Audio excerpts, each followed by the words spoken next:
The Witch, Months of Ice, Year 2. Compared to the snow in the prior months, ice was more pliant, if dangerous. Sure, she didn't want to have roll-on over it, but Mildred grew more and more accommodating the lower the temperature got. Not out of courtesy, the witch was very quick to remind them, but out of necessity. And even if that was true, Lorelei had decided that she liked the season all the same. For the sky was always open ahead, stars glistening like tiny points of ice, themselves. They didn't always seem to stay rooted in place, of course, nor was there time to watch them as freely, for they were constantly moving and remaining cautious. Mildred, when she was around, seemed constantly under the impression that the mysterious demonologist who called himself Leopold would appear and confront them at any time. Her muttering, sulphurous and forceful, seemed no longer directed at either herself or the Dark Lord, but perhaps something more. What worried her mentor should have worried her, Lorelei felt. But at the same time, an almost serene sense of wonder had been following her, every day. Sometimes, I think if we weren't trying to prevent whatever bad time might be coming our way, maybe, people would like to see a chart of the stars. It was the third time she had tried to get Dennis to talk back to her that day. Not even the Dark Lord's usual ill humor had been forthcoming. Indeed, his wings clutched around his back, and his posture, which was even worse than normal, had been deeply unnerving in their lack of spite, or even energy. Go chart your stars, Lizioid. If you had any, that is. Rolling up to Dennis and moving next to him, Lorelei watched his face, trying her best to read it.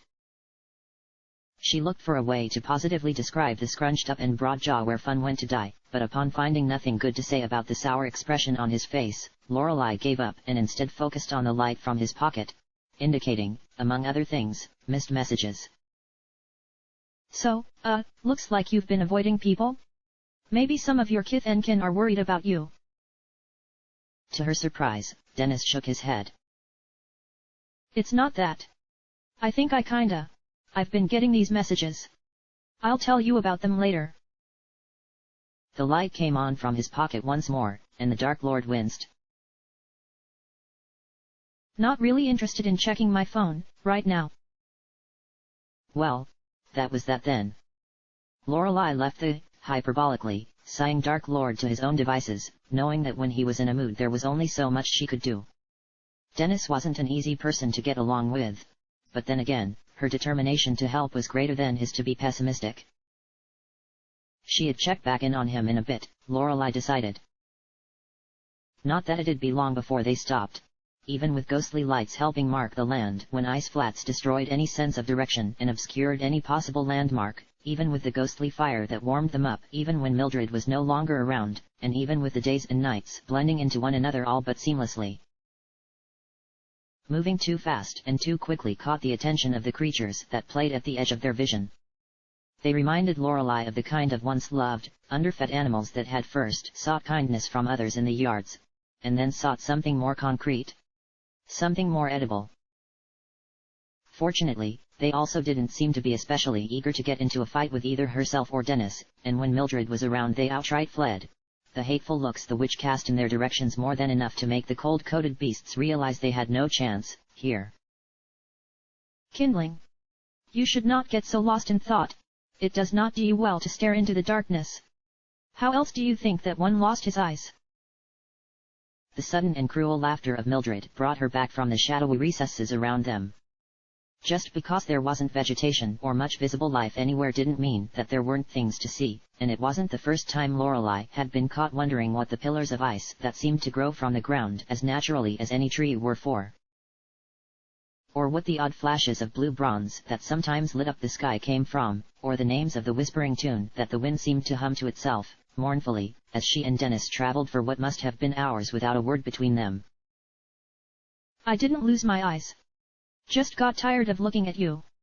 Hio. Mildred returning seemed to have at least shaken Dennis out of his depression, if that's what it had been, much to Lorelei's good cheer. Honestly, I think that sunglasses at night are cool. They make you look like the fashionable kind of demon, very image-conscious. Confident enough that the demon would probably spend the rest of the day debating whether she was serious and jealous of his amazingly cool sunglasses or serious and trying to flatter him, because he was so cool, the Dark Lord gave an approving snort that nearly crystallized in the cold air. Lorelei glanced at Mildred, who was floating at her side, expression neutral. This path we have embarked on will put you both in grave danger, Kindling. I began to regret my association with it, for I fear that no matter what happens, the outcome shall be. Cackling, Mildred shook her hat, flicking off tiny flecks of icy condensation, or possibly ice mites, it was hard for Lorelei to say. Have you been to this shrine already? Lorelei wasn't sure why she asked, but the pause before Mildred answered said much. No, though I have been quite tempted to go. The idea of coming back and warning you from a most dangerous and fatal course is tempting, though not as tempting as your inevitable misfortune, of course. It was strange to so easily see through the witch in her smile, but Lorelei had gotten good at it. When it was as wide as it could get, Mildred was thinking about things. Serious things, magical things, or things beyond her ken. Sometimes, Lorelei wondered if they might sit down and simply discuss those things one day. If not as equals, perhaps as friends. True friends. Now, Kindling. You need not worry about me, for I can see the worry against your young and all too fair face. I shall not put myself or our group in any unnecessary danger, though I shall continue my rambles, and my gambling, at least until my suspicions are confirmed. Thank you, Mildred. Lorelei began, but almost immediately the words were absorbed by the sudden gloaming vegetation around her. Where ice had subsumed and consumed the entirety of the visible world they had been traveling through as of late, here was a place that not only seemed to have triumphed over the cold but broken it and stoppered it, and light, and even sound. For the dark vastness of the forest canopy had somehow crept around them, towering over them in a way that made Lorelei whistle without thinking, both at the beauty of the ice-darkened wood pockmarked with heavy crystal formations, and at the fright that Dennis was showing. All right, I think this is my limit. Trees are a bit too much, you know. Really, Dennis? The Dark Lord, shuddering, she noted, gave a curt nod, one hand already reaching into his pocket, upon finding now comforting and delicious cheesy snacks, and still apparently feuding with his demonic device, he gave the two witches a pleading look. Soon you'll be saying. He paused, and they all paused, Mildred bumping into her with a look of confusion as the Dark Lord affected what was easily the worst girl voice she had ever heard in her life. Hey, let's split up. Oh no, we don't, nerds. I'll keep you two safe. No, teehee, I'm just gonna look at stars. Dennis, it's a forest. There's nothing in forests we haven't seen before. Lorelei tried to gently reassure him, but the Dark Lord's cool facade had already begun to crack under the heavy shadows of the boughs above. Okay, let me put it like this, okay. Demons don't like the cold. I personally don't like horror because sometimes my sister'd watch them if they weren't, you know, too violent or gory or lewd, but they were still scary and... Now, he was openly sobbing, tears rolling from beneath his sunglasses before vanishing into the rich, loamy, and iceless soil below. Lorelei paused. The ground here was warmer. Not warm enough that it should keep the ice that engulfed the island off, however. Something wasn't right. Her eyebrows furrowed for a moment, and then she shook the sense of unease off. It wouldn't do for both her and Dennis to be panicking, right now. Hey, Dennis. I promise it'll be okay. You've got two witches of penultimate power to protect you. She threw him a confident smile that didn't seem to help, possibly because when the Dark Lord wiped away the first of his tears and ventured a stare back at her, Mildred had once again retreated into the ether. At least he didn't keep crying, and instead just gave a long, and long-suffering, sigh. Hey, Lorelei. Can I ask you a question? Around them, the trees seemed to pull in closer, and suddenly Lorelei felt as if their branches were maudlin faces huddled around them to facilitate a quick trial, their ghoulish expressions neither slowed by ice nor held back by anything but a desire to see them here, for as long as they might yet live. Both she and the Dark Lord whirled as the pathway drew shut behind them. It was possible that the foliage had retreated of its own volition, or that someone had moved it, and she wasn't sure which scared her more. Sure, Dennis. Ask away. Lorelei tried to hide the sudden stammer, but it carried too well. Her fingers sunk into the rubber of her chair's wheels, glad once again for Mildred's warming magic. Is it okay to be scared of ghosts and stuff, because I am really scared right now?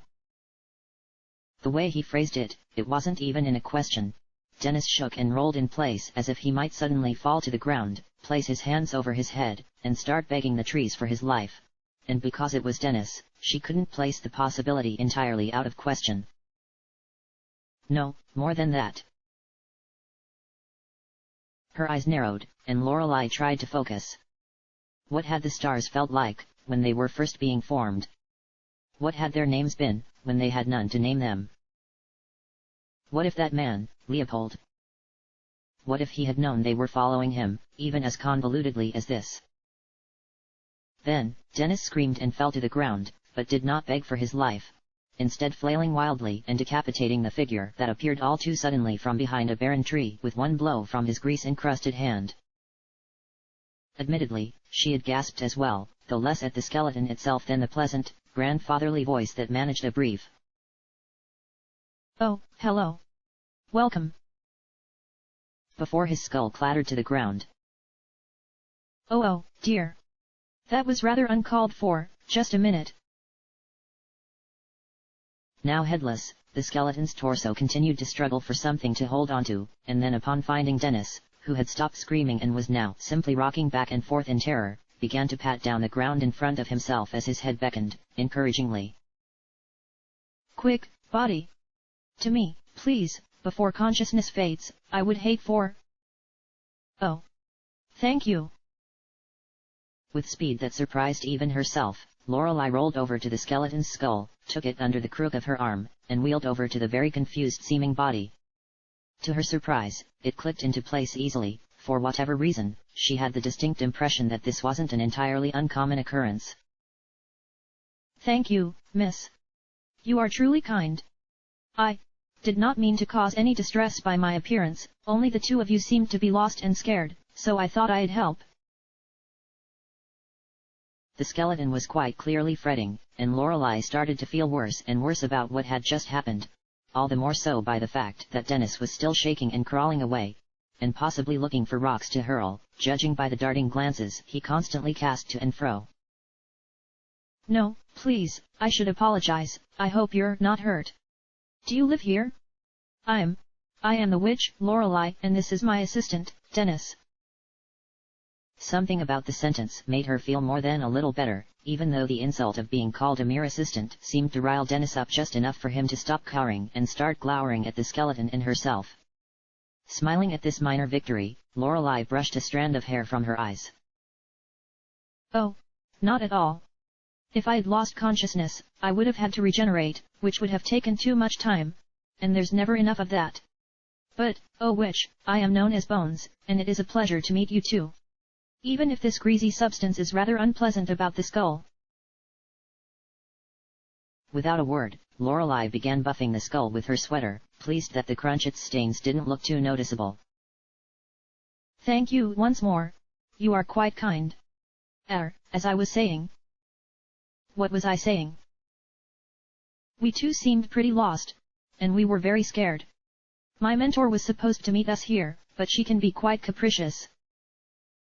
Lorelei was certain that she could make out the distant, unmistakable sound of Mildred's laughter. But then again, it was hard to know where distant sounds came from, or if they even existed amongst the sea of trees, here. Bones mumbled to himself thoughtfully, a skeletal finger raised to equally long dead teeth. "Is that so? How unfortunate. Well, my friends are not far from here. Perhaps you would care to follow an old man and rest for a while. Everything you say is practically a threat act. Please pay my assistant no mind. He tends to lose his cool around friendly people, but he's really not all that bad. We've also been relying on magic to keep warm this entire time. I'm afraid if your friends are like you, and don't need heat, we might not be able to visit long." Lorelei fiddled with her fingertips, wishing there were a more delicate way to say it. Fortunately, the skeleton practically lit up, more than pleased with her answer. "Oh, no. My friends are quite alive as you two. I cannot say it's the warmest, but you should be more than comfortable, I would fathom. Unable to find any further reason to decline, and somewhat curious, Lorelei began to wheel after Bones, who stopped patiently whenever he got too far ahead, Dennis following at a presumably safe distance and murmuring a constant stream of epithets, none that she felt deserved a response. As it turned out, the skeleton's cave wasn't the warmest, but it was surprisingly warm, with a constant fire that felt much more comforting than the distant magical lights that kept their path traversable even in the ice flats. And the walls. What at first had seemed to be just a cave revealed secret after secret, when Bones wasn't himself. This place was a real settlement, as much as any cavern could be called as such, with buildings replete with furnishings. Lorelei wasn't certain, but some even looked like they had beds inside. Actual, fluffy, feathery beds. Naturally, of course, the Dark Lord had completely forgotten his fear from before and settled into one without asking permission nor announcing his intent. Both she and Bones went silent, awaiting some outburst, but after nearly a minute passed. This is really nice. You mind if I stay here? Dweebs. This was added as an afterthought, because even the Dark Lord ends up appreciating a proper place to sleep, once in a great while. Knock yourself, Dennis. If that's okay with you, Bones. The skeleton's only response was a soft, warm, and above all friendly chuckle that made her think of Mom at her best. Suddenly, Lorelei felt a little odd, inside. Homesick. Perhaps it was an extension of the figure loping towards them, her pace oddly slow and reserved for someone who looked as if she had a great deal of natural grace. For a plant, person, Lorelei decided. Hey, Bones, brother. I'm not sure he's going to be okay. I mean, I think this is. The utterly dejected tone that came out of her voice instantly lifted as she beheld Lorelei, and the plant woman spun towards them, somehow only tripping twice on the smooth cavern floor. Did ya find help? Is everything going to be all right? I did, Zemby. I think serendipity might have smiled upon us, once again. You see. Suddenly, Lorelei found her previous joy melting away as an unfamiliar worry began to settle along her spine, driven by expectation, and the hopeful glances that both skeleton and plant were giving to her. This kind lady is a witch. Chapter end.